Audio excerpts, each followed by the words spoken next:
How high can XRP go in that next bullish market of 2025? In today's video, I'm going to be exploring just that topic, taking a look at the technical analysis and talking about whether or not we think XRP has explosive growth or just mediocre growth.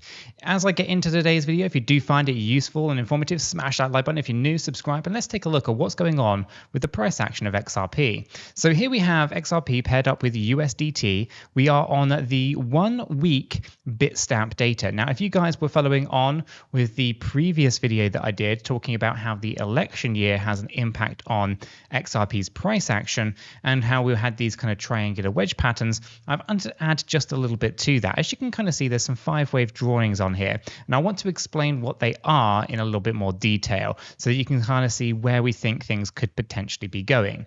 Now, in order to understand what these are, we have to first of all talk about a little bit, at least anyway, what Elliott-Wave theory is. Now, Elliott-Wave is a technical analysis strategy, I guess, or how the way you can look at it, price action analysis, a tool in your arsenal to kind of try to predict out where the market is heading. Now, unlike technical indicators, which you can add in TradingView, like your EMAs, your SMAs, your MACDs, your head and shoulder patterns and things like that, or actually more like smart money concepts, a lot of your indicators are laggy. They don't tell you the future, they only tell you what's already happened. Elliott-Wave theory does both. You can draw it historically, and you can also use it to predict out the future. Okay, so Elliott-Wave theory is a very, very powerful tool, and what it does is it tracks the behaviors of the buyers and sellers according to the price action. And there's a relationship between each wave structure that you see and the Fibonacci levels, which is another tool inside TradingView. Now, understanding Elliott-Wave theory is one thing, implementing it is another thing altogether. It can be a little bit complicated, and I may lose a few of you on this journey. But that being said, if you do understand it and you can kind of follow along, you don't necessarily have to implement it. You can understand exactly what we're talking about, then you'll be able to see where things are heading in the future. Now, I want to kind of spend a little bit of time just talking about 5-wave patterns here, because 5-wave patterns are a trend in Elliott-Wave theory. Okay, whereas you can have trends using indicators, Elliott-Wave theory trends are based on the behaviors of buying and selling. Okay, a 5-wave pattern like this is very important to understand that this is a trend. In this particular instance, this is a trend to the upside. You can get these that go in the other directions, which of course would be a trend to the downside. Okay, but in the case of XRP, we're only going to be looking at the trend to the upside because there isn't a trend to the downside, which is quite good to see. Okay, so we're only trending up on a macro scale. And of course, this is a weekly time frame, so we're talking about things scaling on a weekly time frame, so it takes some time. Okay, a 5-wave pattern like this, easy to draw, but what you don't see is what's inside. Inside each of these is another 5-wave pattern. Okay, this nests on down essentially. Okay, they call it degrees in Elliott-Wave theory, but we're going to basically just say it's a nested position. It's easier to understand. Okay, they have 5-wave moves in a wave 1, a wave 3, and a wave 5. Okay, in the wave 2 and 4, you have 3-wave corrections. These are 3 waves that go down, WXY or an ABC. It doesn't really matter. 3 waves to the downside. Okay, so you have something that would be called, at least in layman's terms, a 5, 3, 5, 3, 5. Okay, so that is a trend-based pattern to the upside. Now, the other thing that's really important to understand about 5-wave patterns like this is they're never on their own. You cannot have just a random 5-wave structure just randomly on its own. It's always a part of a minimum of 2. Okay, so this means that you should always have a second 5-wave pattern to marry up with your first, and the bridge between the two of them is a 3-wave correction. Okay, this is known as an A, B, C, or common name zigzag. Okay, that's your minimum expectation when you see a 5-wave pattern. Alternatively, you can of course see a 5-wave pattern as a 5, 3, 5. 5, 3, 5, 3, 5. Okay, and you end up with that pattern there. That means that this is a complete internal structure with 5 waves up, 3 waves down, 5 waves up, 3 waves down, 5 waves up. But as a macro structure, it's a beginning of a structure because it hasn't got 2 5-wave patterns. Okay, so understanding the difference in time frames is key. It's quite complicated, I understand, but it's really important when we start taking a look at XRP's price action right here. Why, you might ask?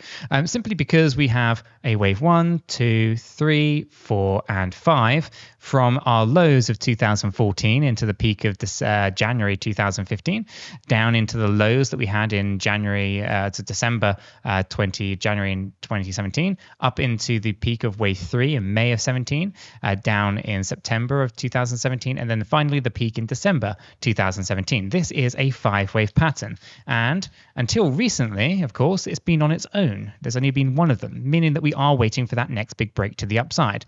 We have the 3-wave correction coming down in the bear market, which took us into 2020, March 2020, and we've started a 5-wave pattern here. This 5-wave pattern we think is an expanding diagonal based pattern.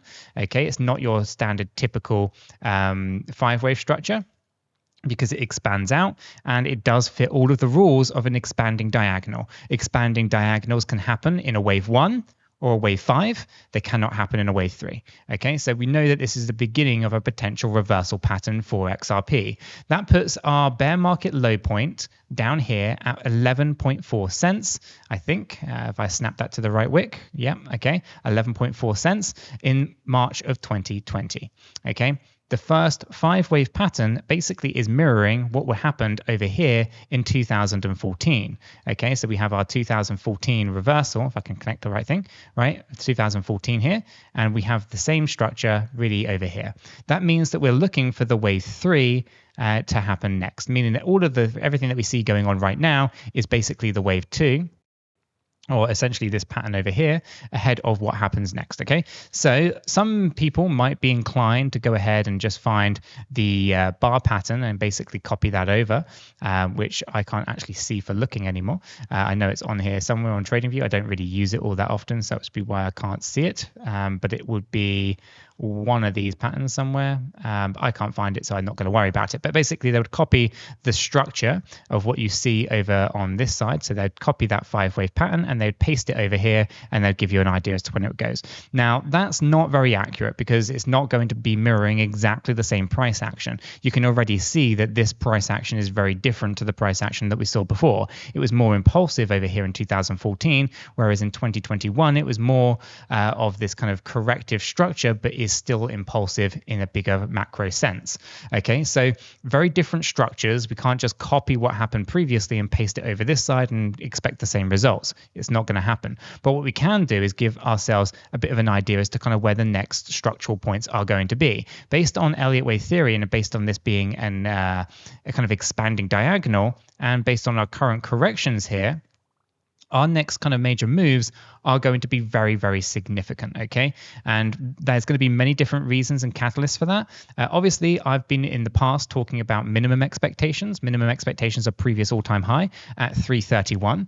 Conservative price targets are going to be essentially about 490 to about $9 to $10. We'll just put that right in there, approximately this little range. And our explosive moves are going to come in at around $28.50 or $28.60 in this particular sense right here. Okay, that area is going to be where we start to see a wave 3 peaking. Okay, so let me go ahead and show you what that looks like on a macro scale so you guys can be a little bit more prepared for what that looks like. Okay, so we have a wave 1 over here that contains 5 waves. We have the wave 2 coming down to its typical retracement zones. We have a wave 3 coming out towards $28, a wave 4 coming down, and then another surge to the upside. Okay, now obviously there are some ideas that maybe we'll see $100, stuff like that. It's going to be quite interesting to see how it all plays out. But in terms of price expectations, you will have minimum expectations at previous all-time high. And this also happens to fall in line with the 786 Fibonacci level. We then have kind of conservative, nice kind of target ranges between $5 and $10, let's just say, keep it nice and round numbers. We have that explosive trigger point at $28 and the idea of potentially rallying up higher.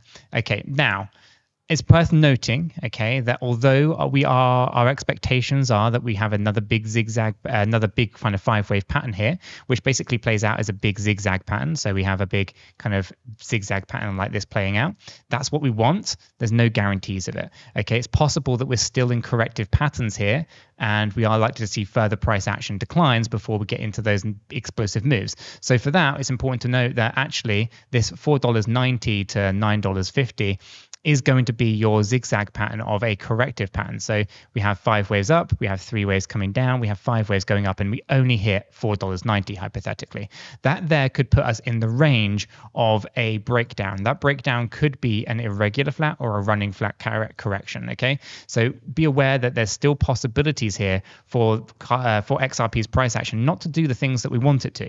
Of course, it's possible that we do, and we do rally up and we hit all of those target ranges in line with our expectations on the chart as we see it here.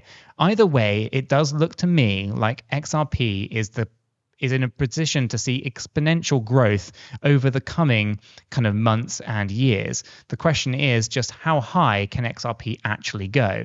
I think it's nice to see these conservative targets of $5 to $10. I imagine there's going to be an immense amount of sell pressure there. But if we can get a break above $28, the bullish sentiment is going to be absolutely crazy. Where do you sit with this one, guys? Let me know in the comments down below. How bullish and how high do you think XRP could potentially be going? Join us in our free Discord and we can continue the conversations down there. Until then though, guys, check out this video right here because you're not going to want to miss it.